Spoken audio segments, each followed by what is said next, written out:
I'm standing here on the University Arts Quad, just north of Stimson Hall, and a lot of people don't realize that underneath my feet are the university's most treasured artifacts. I'm actually standing above the rare and manuscript collections of Kroc Library, and these skylights behind me look down into the university archives where some of Cornell's most valuable and rare items are stored. Here we are in the vault of the rare and manuscript collections of Kroc Library, 3 floors below the Arts Quad. Very few people ever get to see this special space where the university's treasures are stored. Let's take a look. Here we have a bust of Dante, a cast of Theodore Dreiser's hand, and an ancient Egyptian papyrus manuscript. What we have here is the oldest item in the collections in Kroc Library, and these are actually cuneiform tablets that are over 3,500 years old.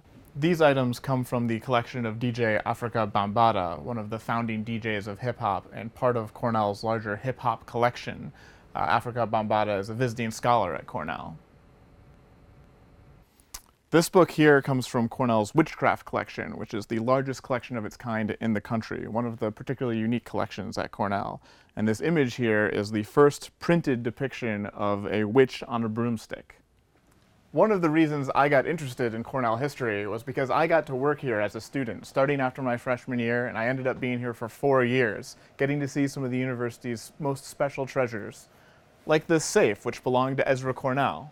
Throughout its history, the archives have benefited from the philanthropy of private collectors, donors, and alumni.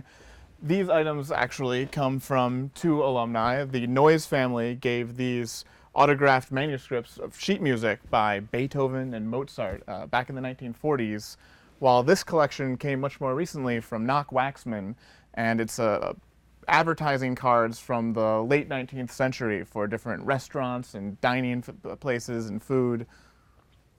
The vault that we're in right now is about the size of a football field, and there's over 30 miles of shelving. That's about 500,000 books and over 80 million pieces of paper, photographs, and other items. For this next item, I'm going to need a little help from a staff member here. This is my brother, Evan Earle, class of 2002.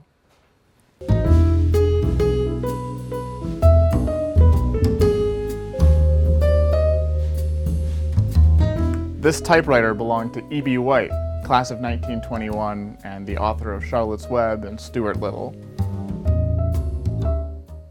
This is the Lombard Gradual, which is a 1450s illuminated manuscript that's on vellum or calfskin.